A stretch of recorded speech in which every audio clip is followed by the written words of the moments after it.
Welcome in to the Warchant.com report. I'm Jeff Cameron of 97.9 ESPN Radio. To my left is Ira Schoffel, Warchant.com, Gene Williams, also Warchant.com. It's homecoming, Florida State and Wake Forest, 3:30, Doak Campbell Stadium, Bobby Bowden Field, and welcome back to all the alumni making their way to Tallahassee. Florida State coming off an incredible victory on the road against Miami, 20-19 with the blocked PAT.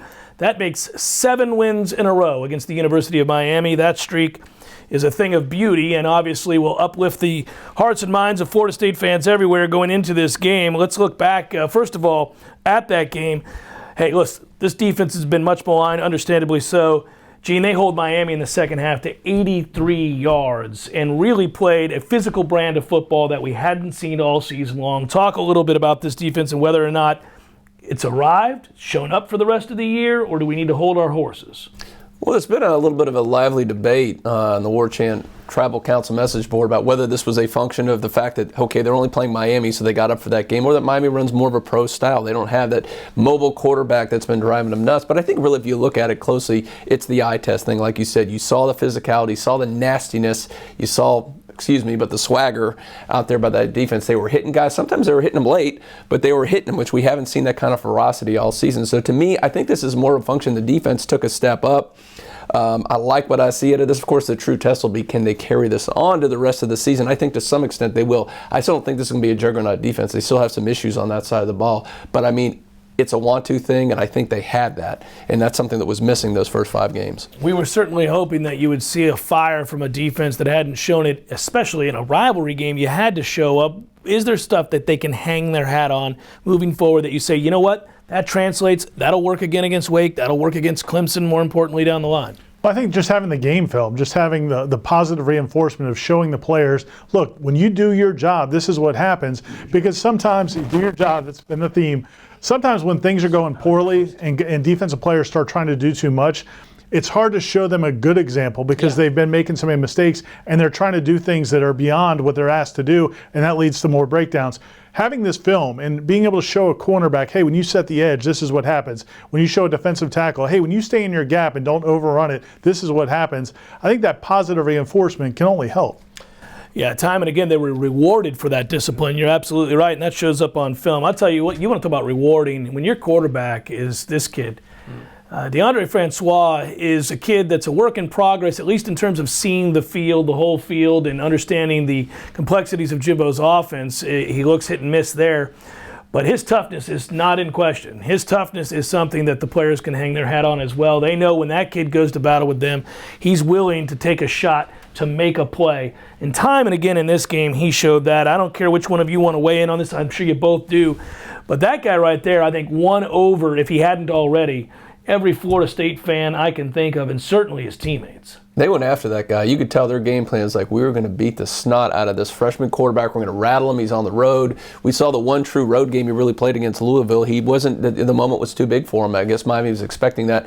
Twice in the medical tent. I mean, we didn't think he was going to come back there for a while. I wondered if he would be able to come back. Not only comes back, Jeff, but he got better and better as that game went on. Second half, 11 out of 13. And when they brought the blitz at him, 6 for 6 against the blitz and brought a team back double-digit deficit in a hostile environment against, let's say, a pretty good defense. They're not an elite defense, but they're pretty good. They got athletes on that side of the ball. That will earn the respect of those teammates. The defense did get after DeAndre Francois, and he felt the wrath of that on numerous occasions, several times late.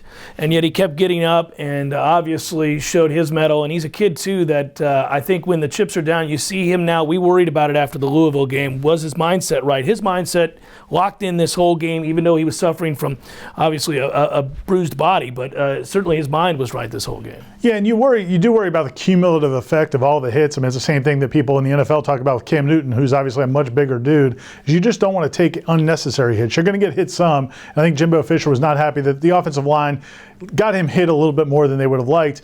But he did show that toughness, and he also, again, made some big throws. He made some, he struggled a little bit early on with the passes underneath. Miami was getting their hands up and into his passing lanes, but he made some big throws. Everybody talks about the catch by Maven Saunders, but that was also a fantastic throw. He steps into throws, makes throws with confidence over the middle.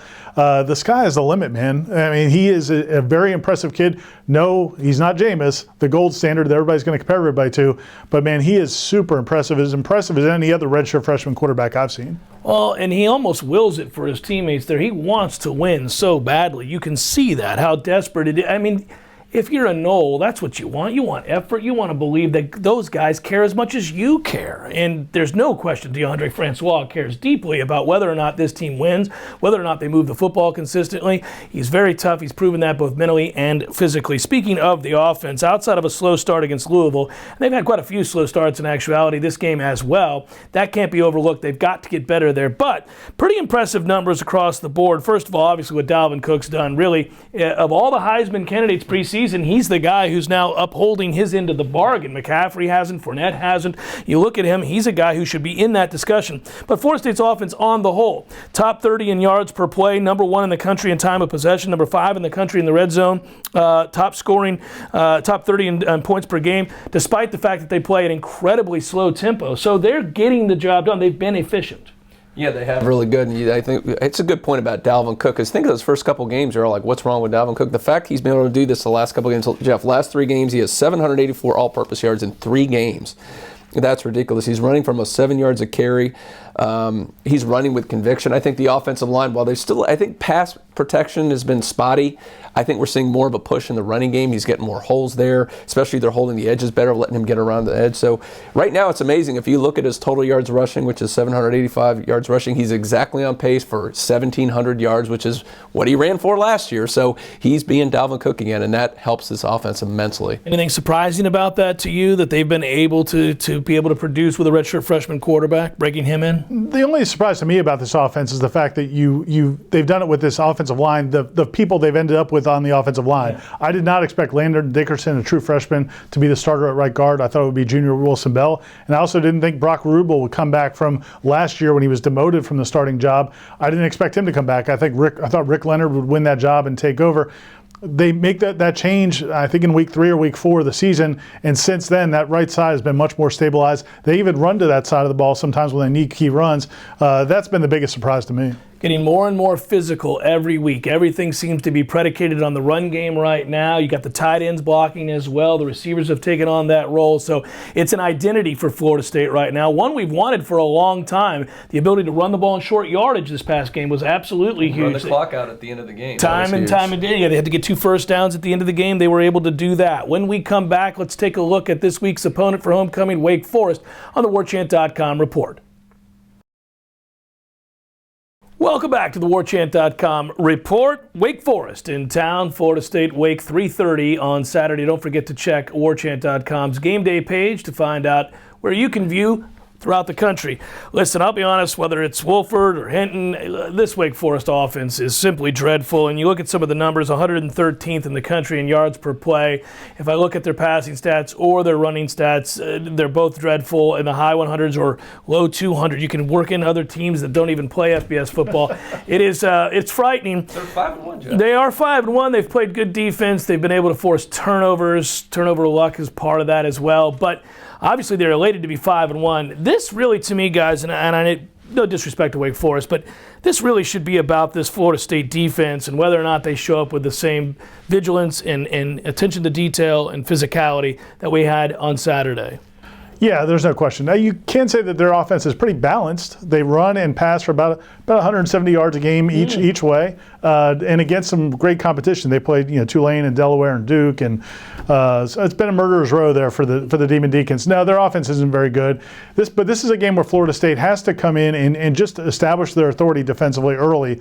Like you said, don't let Hinton or Wolford, whoever's playing, there's a chance Hinton could be back this week. Don't let those guys get some confidence. There's no need for that. Go out and kind of settle things early. Last year they let them hang around. It was 24-18. Wake Forest, they couldn't put them away. This is a game where I think it would be big with a bye week coming up ahead of time after that Miami game to just put them away early. Well, and I think, Gene, too, that's a big part of what he's talking about here. For all of us, the eye test has to be whether or not can you do it 2 weeks in a row. You don't get to take a break. You hadn't earned that yet. That's great you did it against Miami, a rival in prime time, but you've got a bye week coming up. So if you give forth effort here, you got time to recoup, get right right mentally and physically before your big game against Clemson. And this is, because you want to carry that over. This is a game you should be able to build more confidence on defense going into that offseason. Now, whether it's Hinton, whether it's Wolford, let's face it, they're not Lamar Jackson. Yeah. Neither one. They're not even Quentin Flowers. They're not nearly that good. It was funny. I'll admit I had not seen a whole Wake Forest game this year, but I went back before and to prepare for the show, went back and looked at some YouTube highlights. Every highlight I saw them on offense making plays off the zone read. And that's something FSU's had problems with. The mobile quarterback doing that. They've been out of position. They seem like that. This is not going to be the same speed. It's not going to be the same athleticism of these other teams. And I think you can crowd the line because there's really no vertical passing game whatsoever for this team. I was just about to say, they don't get the ball down. No, they really don't. So, this should be a game your defense ought to be able to really say, look, we're playing a zone read team. Let's play it well. Let's dominate that line of scrimmage like we saw against Miami. If they do that here, it should be another good game. So I like the fact that they're playing a team with a sort of mobile quarterback's going to run the system that they've struggled with this season. Well, and I think the big thing there, too, is if you're trying to build confidence, it has to be more than a one-game endeavor. It has to be more than a rivalry game. It has to be week to week to week. You just saw Clemson do that to Boston College, by the way, and I'm not looking ahead to the Clemson game, but when you want to see an example of what has to happen when you're a vastly superior team to your opponent, that's what has to happen. You have to put people away early, get some of the backups in there. On defense now, you look at Florida State, and we talked about that. I should say Wake's defense has been great at creating turnovers. Offensively, if you're Florida State, obviously you got to protect DeAndre Francois at this point. I think the big thing is that kid took a beating here. Get the ball out of his hands early, get a big lead early, and get some other guys some time. Yeah, and as Gene said, they've given up a lot of passing yards, but they've also given up a lot of running yards as well. And I think Florida State's physical advantage up front should be very evident. If this was a normal situation, I'd say maybe Dalvin Cook has a huge game or just piles up 200, 250 yards of rushing. But after that physical game against Miami, you wonder if maybe you kind of let him get a little bit of a break, give Jaquez Patrick a lot of carries, maybe Amir Rasul, some of those young backs, Ryan Green, Jonathan Vickers, get some other guys if Vickers is available. Get some other guys some at-bats because Dalvin, again, you're going to need him 100% against Clemson, or as close to it against Clemson. This is a game where DeAndre Francois, because they've been struggling to stop the passing game, and I think Syracuse threw for a ton, or who was it that threw it? Indiana threw for over 400 yards, yeah. Almost 500. Yeah. 496 yards. Yeah, that's and they won that game. That's remarkable. But DeAndre Francois, if he's got time, obviously can hurt you, but do you want him sitting back there throwing the ball 35, 40 times?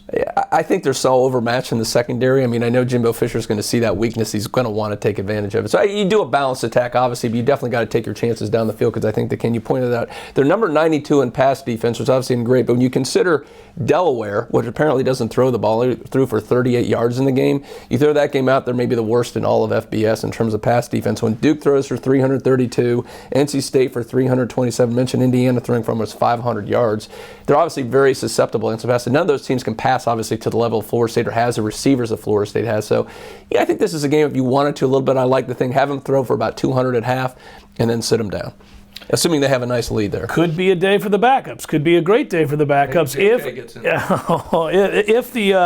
if the starters do their job. We could all be sitting back, relaxing, maybe checking scores of other games and letting some of the young guys play. Where will Florida State be emotionally after the game they just played against Miami? We'll check on that and more when we return on the Warchant.com report. Welcome back to the Warchant.com report. Let's take a look, obviously, at what Florida State is on Saturday for homecoming. We think certainly that is a game win over Miami to build off of. You guys, you think you see an emotionally charged team? I've talked a little bit about how you can't possibly reach that same level that you were just at, but can you be, for lack of a better term, professional? Execute, do your job, as Jimbo likes to say, and get off the field. Yeah, I think that's going to be the key. This isn't necessarily one about emotions. It's about just discipline, playing professionally, playing your assignments, doing your job, getting things taken care of early. Again, like I said earlier, just get this game over with early. On offense, obviously, that means executing their plays, but defensively, it means just staying in their assignments, not trying to make any big plays, just keeping everything in front of them, make the hits, the tackles that are available to make, but not try to be heroes, not try to live off that emotion from the last game. This isn't a game about emotion. It is a game about execution, and then kind of get it over and move ahead.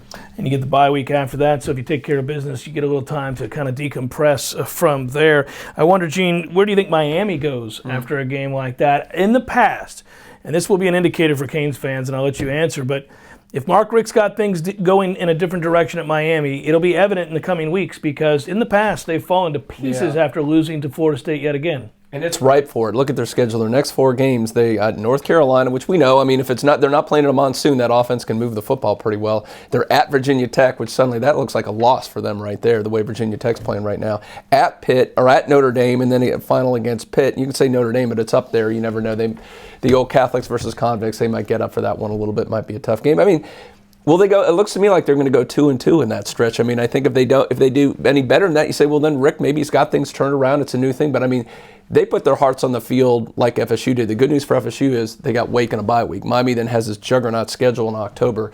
So it's going to be very interesting to see the state of that program, because all that progress they thought they made with the new stadium with Mark Richt, if they go 2-2 or 1-3, which is not impossible, I mean, you got to say, well, then it's the same old Miami. Yeah, another good thing that happened for FSU is they won the game again over Miami, and that's also a lot like last year and the year before and the year before and the year before and the year before and the year before. We got other games I think we should take a look at. Speaking of which, one of them is, of course, North Carolina and Miami. Miami, a 7-point favorite here initially, as at the time that we recorded this. That seems stunning to me. Anybody surprised Miami's a 7-point favorite for this football game? I am, but North Carolina obviously looked really awful in that monsoon that they played in. 1 week after beating Florida State, and Gene wrote about it on the site this week, teams seem to do this when they beat Florida State. They have these letdowns, but North Carolina could not have looked worse, so I think it's a result of that as much as anything else. Yeah, and Virginia Tech's playing well. And I go back to that Virginia Tech game against Tennessee. If they don't put the ball on the ground 5 times, I'm telling you, that Virginia Tech team's going to be a problem in the Coastal for some time. I think Fuente's a good coach, and you're seeing that right now. Does Miami get back up for this game and beat North Carolina, Gene? Man, I don't know. I got burned picking North Carolina last week, and that was, and I went against my instinct because I said those teams have the hangover, and they obviously showed it. I think Miami could have the hangover here after that. So I got to think. I think North Carolina's going to want to bounce back, assuming good weather. That's a little too many points. I think Miami might win, but I don't like the 7 points. I would take Carolina against the spread. Against the number, I'll take North Carolina as well. It's not a game I would play for my customers. Hey, I just thought of something. You didn't make a pick. He just made a pick. You haven't made a pick. I have not made my pick yet. Who are you taking in the game? And it's against the number, so. Yeah. I'm gonna go with Miami. I think they're gonna bounce back. I think they're gonna show a little bit more resolve than you're giving them credit for. So Rick is gonna turn things around. All right, we'll see. Yeah, it should be fun. Hey, Clemson's taking care of business against everybody. They just dominated Boston College, and now they get NC State rolling into Clemson. 17 points is the number. Do they stay emotionally charged and dominant? I don't know, you're right, because they seem to be kind of like that Boston College game showed me now they're kind of getting a new level. They started out the season a little sluggish. I'd like to go ahead at 17. It's a lot of points. NC State's actually playing pretty well right now. A lot of points. Clemson's obviously going to win, but go ahead and give. I'll take those 17 points. Give me NC State. Take NC State. Well, I'm taking Clemson to roll big. I'm going to keep on with them. I was impressed by Clemson against BC, the fact that they were focused in that game, but 17 points is crazy. NC State's decent. I'm taking NC State. I like Clemson by 30. All right, so here we go. Missouri's at Florida. Florida inexplicably did not play a football game. Well, it's going to rain, so they may not play this game. Now they get Missouri. They're going to give 13.5. Can Florida score 13 points? It's hard to cover that. Yeah, it's a tough number to cover if you can't score 13 points. Well, that's what I looked at right there. Yeah, so I'm going to go with Missouri on that one, just because I'd prefer it be 14. I don't like the reverse hook on there, just to be a little safe. But if you can get it to 14, then I might put some money on that. I might bet it up to 14.5 and feel even better about it. I'll take Mizzou plus 13.5. I don't like Mizzou at all. I'm going to go with Gators at home. I think they're going to cover. I don't know. So defensive score is what you're saying? Possibly, yeah. Maybe 7 field goals. Gets it done. All right, Alabama is giving 12.5 at Tennessee. That is a big number in a rivalry game. You can give me Tennessee all day with that one. Yeah. I'm with you. Look at it this way. Tennessee had, 7 turnovers, and they still put up that many points against a good Texas A&M defense. Alabama, say what you want. They're the number 1 team in the country. I get it, but their defense is nothing to write home about. It's not very good. I could see this being a really high-scoring game. That is too many points in this one. Alabama wins, but I don't like that many points. I'll take Tennessee as well with the 12.5. I think Ohio State's the best team in the country, partly because I don't like Alabama's defense all that much right now. Who do you got? Yeah, I'm going to take Tennessee in the points. I think Tennessee, obviously a heartbreaking loss, but I think they're going to bounce back because they're playing Alabama and play pretty well. The aforementioned Buckeyes are next on the schedule. On the ledger is Wisconsin, who's played very good defense. I really like this Ohio State team, and I don't like them, personally, but I just think as far as a team goes, they've looked like the most complete team this year. Do they give 10.5 to Wisconsin, Gene? Well, Wisconsin, you guys picked Michigan a couple weeks ago, and they covered. They kept the game close enough, and they covered against Michigan. Same thing here. It's a little too many points, 10.5, a little hook there on the 10. So go ahead and give me Wisconsin in that one. Ohio State wins the game, though. This is in Camp Randall? Yeah, I'm not giving. That's too many You're points. feeling the hoppy hop of Camp Randall. You feeling it, huh? Too many points. I'll take the points. I'm going to take Ohio State and give it. I think you're they're on the really Buckeyes good. train this season, They're really aren't you? good, man. They're really, really good. I'm impressed with Ohio State. Hopefully I'm wrong. Maybe we're all celebrating the folks at Camp Randall come Saturday night. All right, well, I guess it's time that we got to do our pick for this game against Wake Forest. And, here's the thing. We were all assuming a victory there. This Wake offense has been terrible.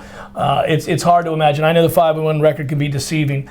But Florida State, I think, should continue their success defensively, or at least the step forward that we saw. Is it good enough to cover? I didn't even look at the number. What is Florida State favored by? Do 25, we know? I think. 25? Vegas is showing no respect to Wake Forest at this point. So I think that's partly because they know that that's smoke and mirrors with 5-1.